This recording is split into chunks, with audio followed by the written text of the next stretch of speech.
Hi,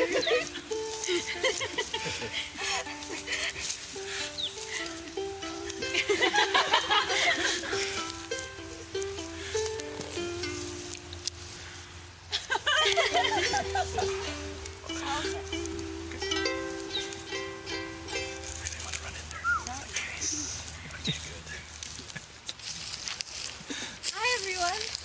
Hi. Hello. I feel like you should be on either side of me right here. Yeah. But like more attention, yes. Great. Oh, we're the main attraction. Yeah. You're what people are here to see. I'm Annalise, for those of you who don't know me. And I think we're all very excited to be here to witness the marriage of Melissa and Eric. And I'm trying not to cry right now. All right. Melissa, Eric, to celebrate all the memories the two of you will make together in the coming years, I've asked your chosen family to share a favorite memory of you, because I feel like one thing we all have in common is a desire to have things not be about us, but I think you'll recognize who they're from.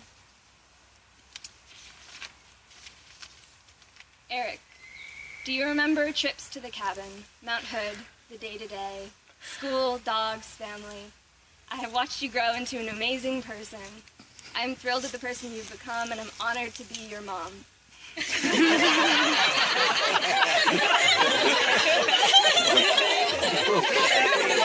You will never know. Grandpa.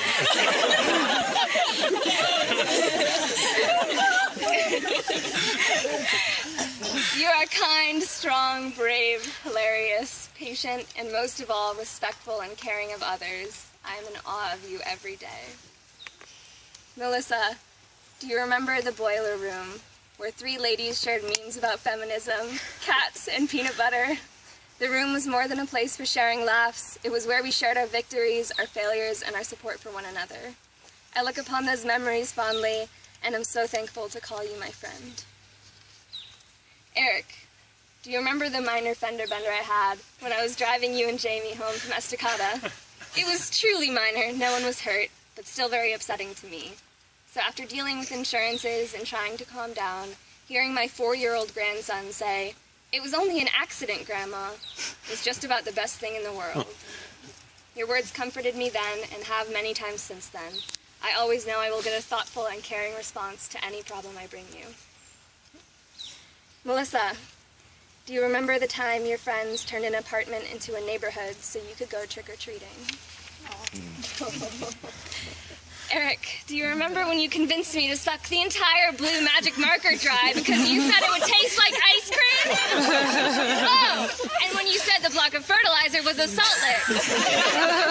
And well, we both found out the hard way that it wasn't.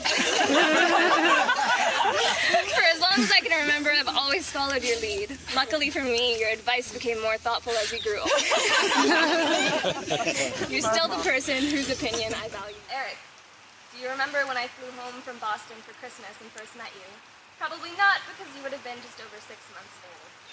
My most vivid memory of you from that visit was at the dining table, maybe after Christmas dinner. I was wearing a blouse of some very soft, shiny material, and you kept staring at it, and finally you reached out your hand and stroked my arm very gently. Your eyes were huge, and the look on your face was like, "Whoa! Who are you, and what is this magical cloak you wear?" I've seen that look of wonder on your face many times over the years, and I hope it's something you never lose. Melissa, do you remember the first time we went to see the Swifts, and Eric brought a picnic of all your favorite foods, from dark chocolate to mineral water, a brand that isn't owned by Nestle. As though it were just a nice coincidence. Eric, with age and all, I'm getting older, and with you we've made our property look like it hasn't in ages. I seem to spend most of my time here and don't see or talk to many people. With your encouragement, I connect with them, and that means a lot. I'm realizing I can still do a lot of things with your help and encouragement. You learn quick, know good from bad, are honest, genuine, believe in things done properly and not for self-benefit, but for people involved. Melissa. I can't.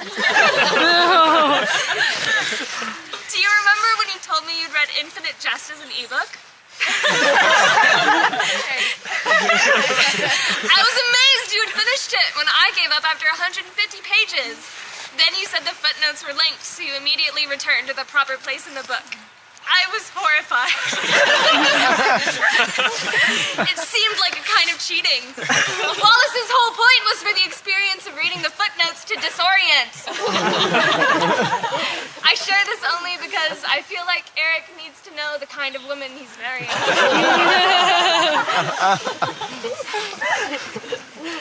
Eric, remember that time we watched Kenny vs. Fenny episode titled Who Can Eat the Most Meat, and I almost vomited when one of them downed a blender full of pureed meat?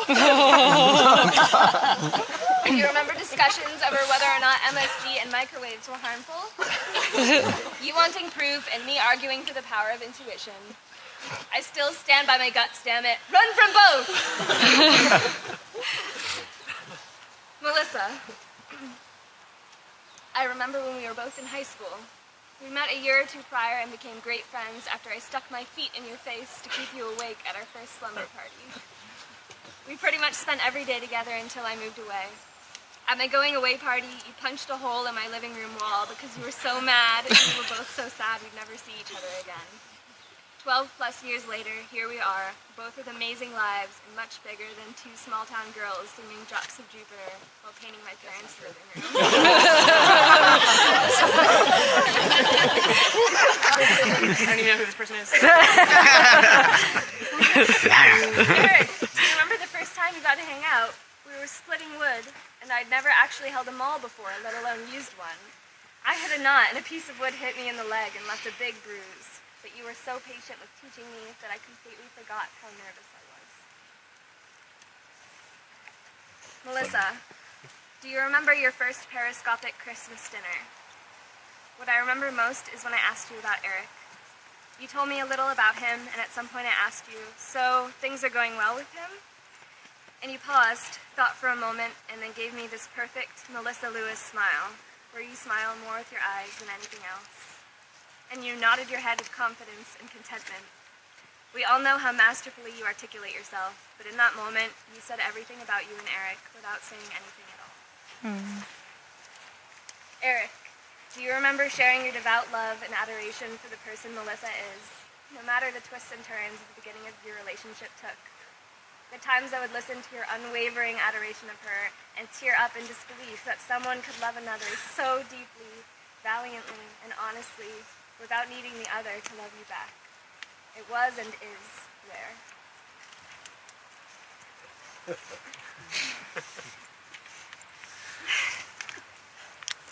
Melissa, Eric. I've been thinking about that running joke where some extreme life event occurs and you just never stop crying. At the grocery store, the single bunch of bananas, crying. At the park, having an over-earnest impromptu catch-up chat with that high school friend whose name you can't remember, crying. High-fiving your daughter for her moving portrayal of Slab of Rock at the preschool dress rehearsal for The Lion King, crying. And I think the joke is funny because it's not just absurd, it's aspirational. In an ideal world, we would never stop crying. We would feel everything all of the time, which means we would say yes all of the time. Open ourselves fully to every experience life has to offer, all the pain and pleasure and wonder and sublime confusion, and never grow jaded or cynical or bored. I look around and I see every single person here saying yes. We are here to say yes to you. We're here to witness you say yes to each other, to choose each other, today and every day from now until the point where you decide you've had a good run and go out in a cinematic hail of something.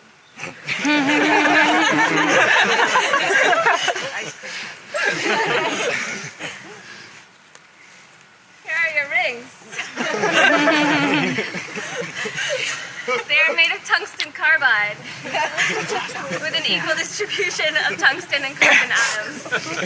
They're denser than steel or lithium with a melting point of 5,200 degrees Celsius. In their most basic form, they are a powder. But here they have been melded into a circle. Also, this metal can be used to make armor-piercing rounds. These are the things we discovered on Wikipedia today. Eric and I have always known. Also, Melissa told me that this engagement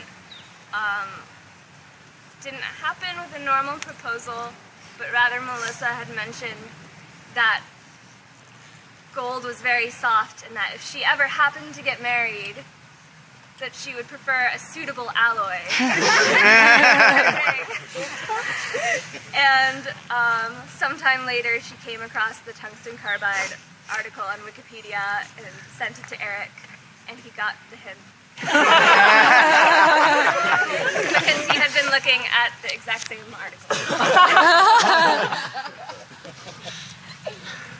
I will now continue to play Moon Song while Eric and Melissa recite their vows, because it's none of your business.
Do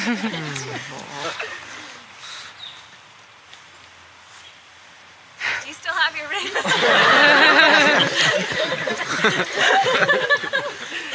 You may now exchange your rings. Want to do this simultaneously? It seems really difficult to coordinate. I don't know if I can handle that.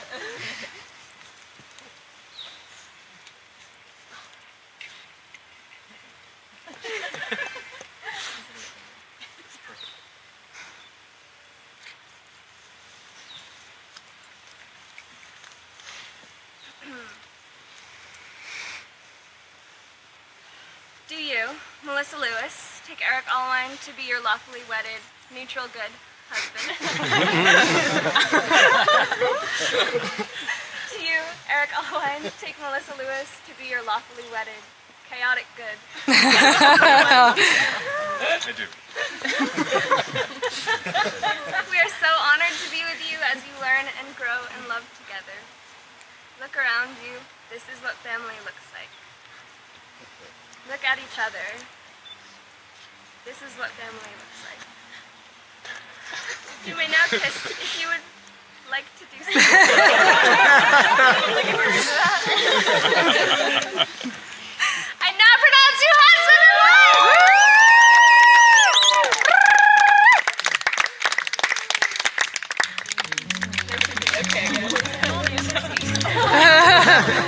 I'm with you. all right, y'all. Let's eat.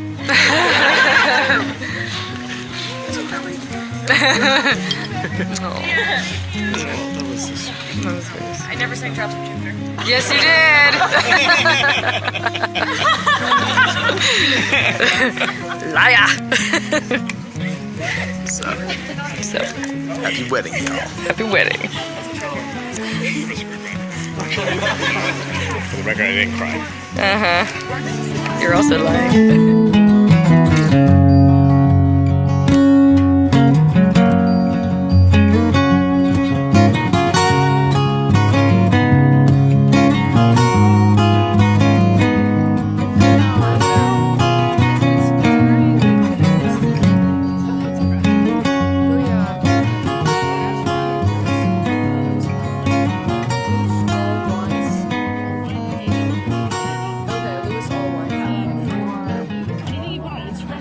Y'all are the best.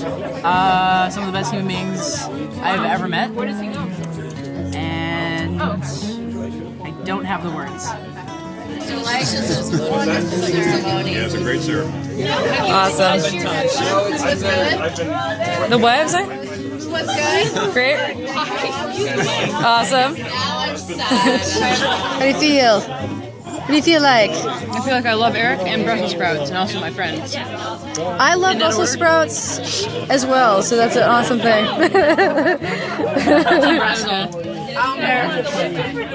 Yay! Hold it for at least 5 more seconds. Dancer moves. We don't have glasses to clink things on because all of these cups are compostable. Yay! Eric is going to say a few words. Oh, We probably all drunk our toasts and more. If you have shit, you're right. Good job, Amanda. You have fallen off the Good concrete. save. I'm good. I'm That's the good. beginning of the toasts. I'm good.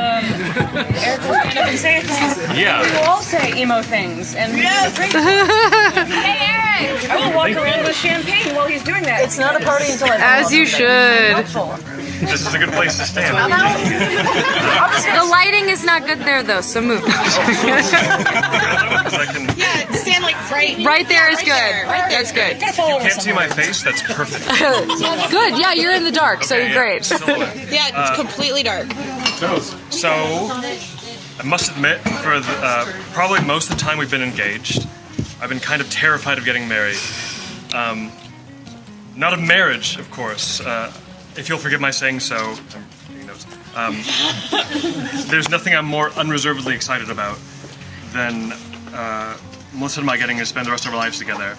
But specifically, this ceremony, this whole wedding thing.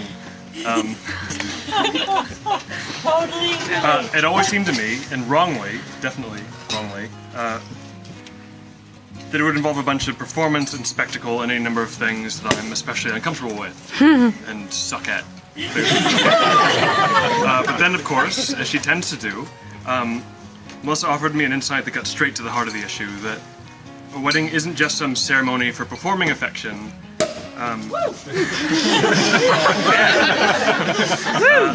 but a chance to share our happiness with having found one another, and probably more importantly, to express our gratitude directly to those people who more than anybody else made it possible. Melissa and I both, and to a very overwhelming degree, owe our being the people we are to all of you. Whether we've known you for all of our lives, or just a few precious years, you are the people who've had the best influence on who we've become. Who've helped us cultivate and continue to cultivate all the virtues it takes to love deeply. Melissa is the most incredible person I've met, and I can't begin to express how grateful I am to all the people here who've made her possible. I've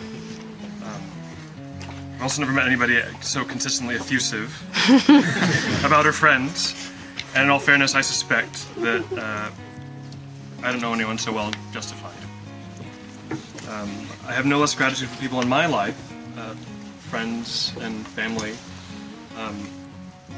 who've taught me how to love and be loved, and to be able to appreciate so acutely the beauty and goodness in someone as special as Melissa. When you get down to it, I think this is really just a drawn-out way of saying thank you. Thank you all for being here today. Thank you all for being part of our lives, and thank you all for being exactly who you are. So, to you. Thank you. Let's go celebrate. I got your champagne. Oh, thank you. I was like, what is this? This is the one right here. So, clink, Without clink. having glasses or thinking. Speak up. Melissa and Eric.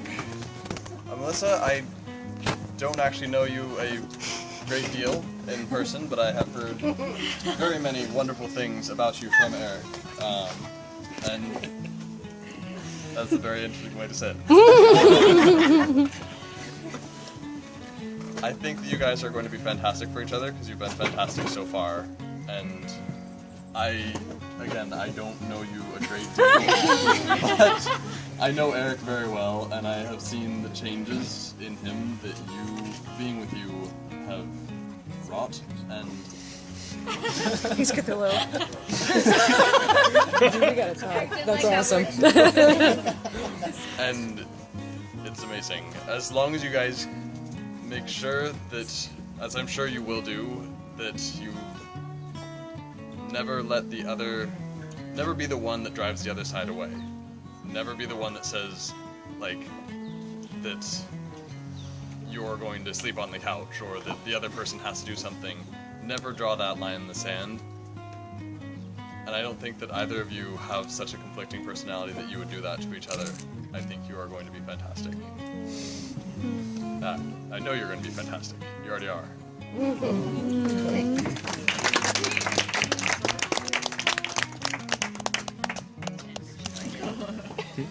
Yeah, go. I already did the leg thing. I will not repeat. I'm extemporizing here because I wasn't sure if we were going to do this.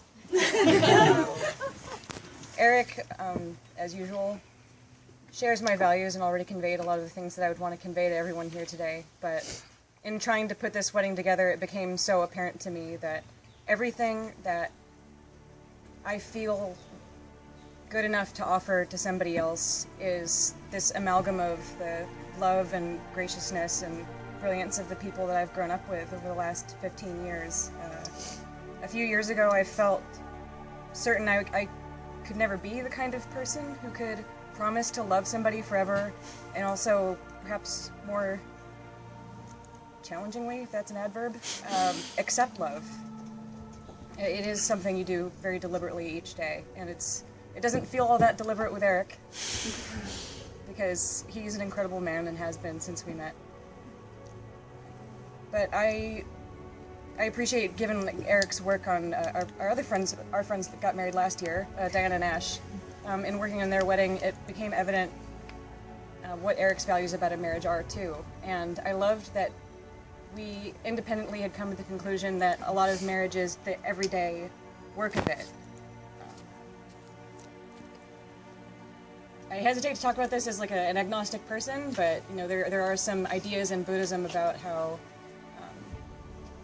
once you decide to be on the path, you're already on it. Like, there isn't like this grand ideal of a marriage or love that you share with somebody that you arrive at sometime. It's in everyday moments.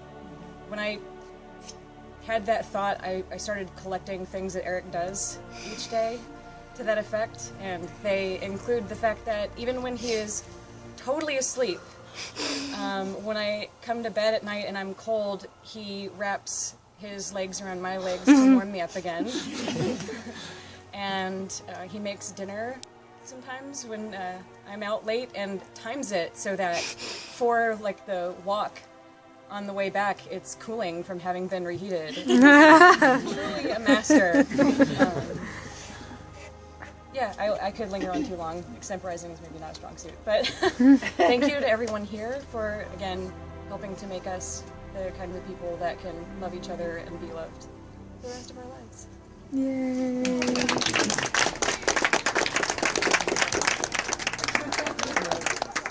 Yeah, and I saw in you something amazing. It was a small thing, but it was really important. And it was a beer. And it was a beer. it was really thoughtful, and it was kind, and it was a small thing, but it was thoughtful and kind, and I was really happy that Melissa had that in her life, and that you would share that with other people, that it wasn't just that you were trying to impress someone, that you were just a kind person.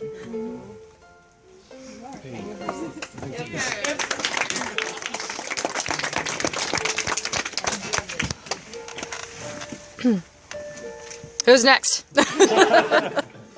Follow that. This is gonna be a shit show. It's gonna be a disaster on multiple levels. Oh, Some napkins up in here. I know. Those are all mine. My fingers were on this. So I'm not gonna hold one train of thought because I don't do that well. So it'll be skipping around. One thing for sure, just a note on you, like, it's not a small thing. Like, it is so purely and authentically, like, both of them, which they have shared in different, oh gosh, it's like my head is like, there's so many memories and so many layers of conversations that have been shared, and like, I remember Eric talking. FYI, I'm Stefania. I used to be housemates, and then for a short, blissful time, Melissa was also with us, and it was amazing. And then things were messed up by another person. But, so I killed her. But Eric had shared with me once his take on something which then went into this whole conversation about performance. And so all of that to say, it's so true of you as an authentic soul and a human being that like you're exchanging the simplicity of getting somebody a beer and treating them like you've known them forever is just an authentic moment. And that is sometimes rare, and in this society and in our culture and as we continue on in the world, even more rare, unfortunately. So it's like sacred, you know, it's sacred. Like this is sacred, you guys. This is so powerful. And I knew it before I got here, but damn it. It's like, oh my gosh. This is selfish. Like I'm gonna talk about myself. And really in the least way I can just like if I can subdue it and not make it sound dramatic, I really am gonna try. But I mean, both of you have made me a better human being for sure. Like knowing you as people, the fact that you're in my orbit is so precious to me. And even when we don't see each other, and like for example, in a like very, I don't know, chill way to say this, like when at home, Eric and I had very different schedules and we would not see each other hardly ever. And whenever we did, it was like, awesome.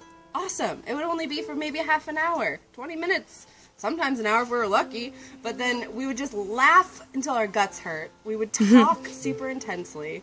I would hear some beautiful stories, and I would cry at his stories about Melissa and like their journey. It was such an awesome thing to be able to witness. But I was witnessing like getting to know two people that exist in the world, that go into their day-to-day lives, that were students at Reed, and then graduates, and workers in the world, and friends, and daughters and sons, and all of that just normal stuff. But the thing that's not normal, unfortunately, and fortunately, I don't know, you're epic, man. You're epic. You're people that have imprinted my heart and my life forever. And you're rare. You're really rare, and it brings deep emotion, you know? And it's just freaking sacred. And this is so cool and so fun, and these people are awesome.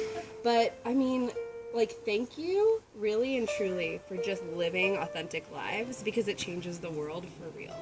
And it changes me as a human being. I don't, thankfully, have to be the same. Having that, like, it sharpens me. I think about it, you know, conversations trigger experiences, and just the memory, or just like, not a memory, but like awareness that you're, even if we're not talking directly, knowing you're here, and you're doing your things. It's inspirational, you know, really. And living out loud, sometimes it can be hard, right? Like living this true blue, who you are, and it's moving. So just thanks so much for being who you are and giving us the gift, giving me the gift of being able to be here and being a part of your lives. It's really precious. And you guys are an example to aspire to, for sure. A hope. Thank you.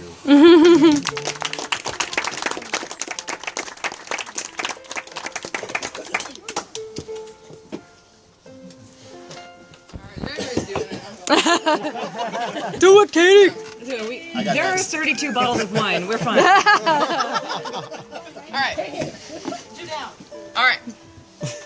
Anybody wants, you know, cut me off, feel free to hop up next. But all right. So my name's Katie.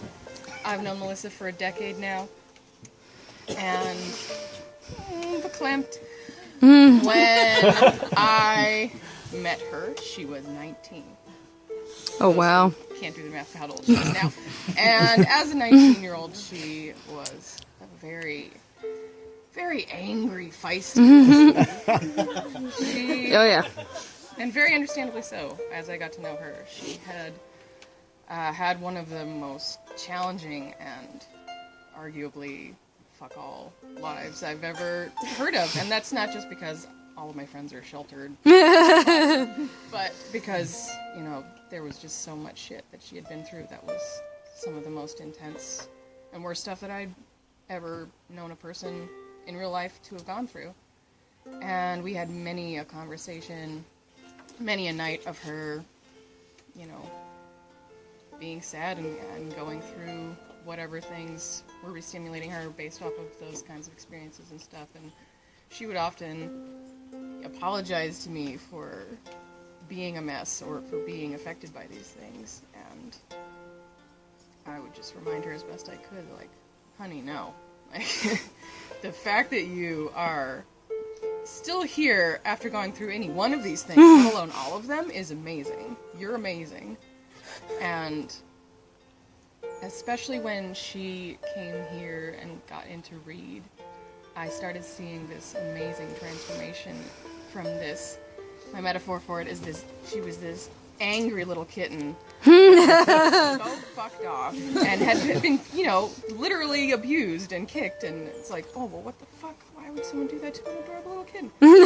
And now she's come here, and just seeing her after coming back from the first couple of years here at Reed and meeting all of you wonderful people here, watching how, just like with an adorable cat, that cat calmed the fuck down and mellowed out, and is now grown into this beautiful, ferocious lioness that she always has. Yeah, girl. But is now, yeah, just fucking popping her goddamn collar, rocking this suit better than any man could ever do, and I can't even begin to describe him. And all of you know how, like, just otherworldly amazing Melissa is.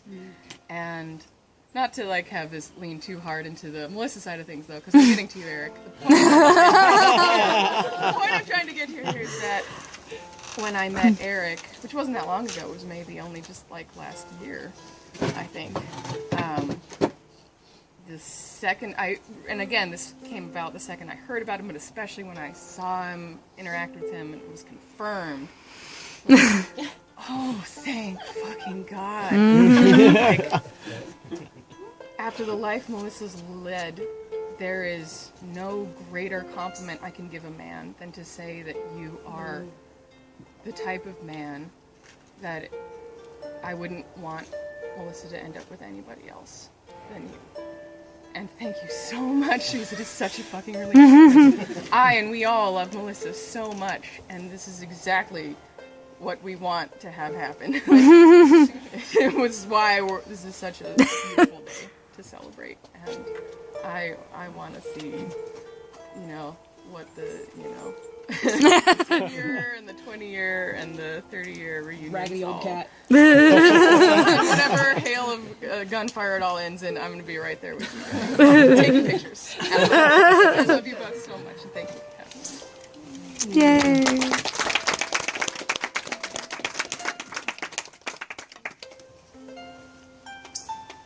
I'm going to say something really short, because then I'm just going to be sobbing a lot. I know it's something that... Oh boy. That Melissa's talked about a lot is kind of like the strength of the community that's kind of brought these two together. And the first year that Melissa and I lived together was in some ways for, I think, everybody in the house one of the hardest of our lives.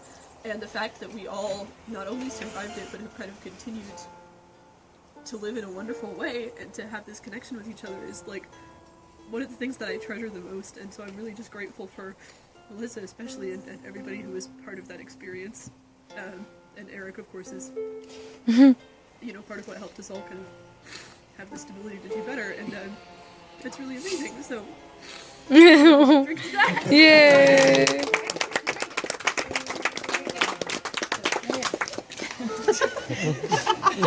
She wants to drink to that too.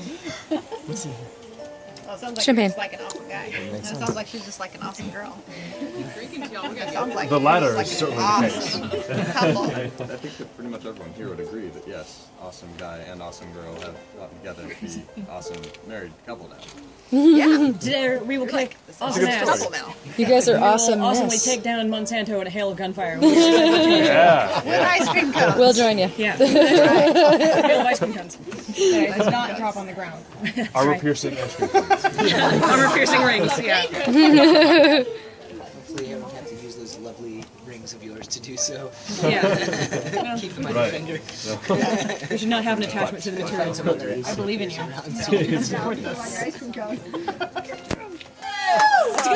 Can you make your phone? Because mine's gonna die soon. And I don't want it to die alone. Okay, thank you, love. Yeah, just... Taking the jacket off. Take it off. Take it off! Take it off! Take it off! I was in the library where Eric works. And I was a current student. Yeah, me, library. Weird mix, but... I was a non-traditional student at Reed, so while Eric graduated in 09 and I graduated 4 years later, I'm actually a year and a half older than him, so cougar status. Getting with that. But he was working at the circulation desk, and I thought he was pretty cute. I was just casually doing some recon. And I was trying to check out books, and I walked up to the desk and was like, so do you go here? Well, I was waiting for something to be checked out, and he said, no. End of story. Yeah, I was like, well. I would sit there awkwardly because I actually also don't really put myself out there because 90% of men are garbage, 90% of people are garbage. Anyway, so message received, but then his thoroughly obnoxious, horrible coworker, interrupted as she would do many times over. She's said, nice. He used to go here. And that opened up the conversation again. I happened to be writing a paper on neuroscience and free will, and I asked him what his thesis was on. Everybody has to do a thesis at Reed, and it was free will. And I was like, and I was pretty cool about it. Okay, I thought I was pretty cool about it, and many months later, I would ask Eric about it because I sent him an email saying, and this was legit. I know nothing about philosophy, and it is a true testament to the arrogance of neuroscience. And I was like, yeah, I'm going to write on neuroscience and free will because the brain. And I asked Eric to meet me at a cafe to talk about it, and he said yes, he was extremely formal. I wish I had the email right here. He said, well, yes, well, I may not have the knowledge required of the thing, but... and I responded oh yeah, sure, let's do this. And Eric was terrified because he can't date a student, but he did. The year after I graduated, it was formally put in the manual at Reed that you can't date a student. I was like, nice. But apparently, and I didn't realize this, I had also cruised by his office again after I sent the email out of sheer nerves. I thought I was playing it cool, but what really happened was that I walked by his office and he's sitting there, he faces the door, and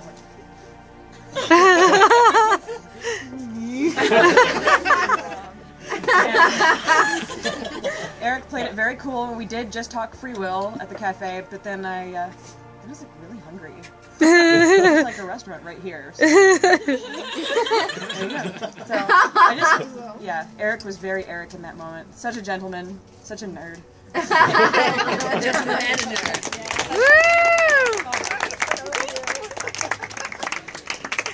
It was pumpkin curry you ate.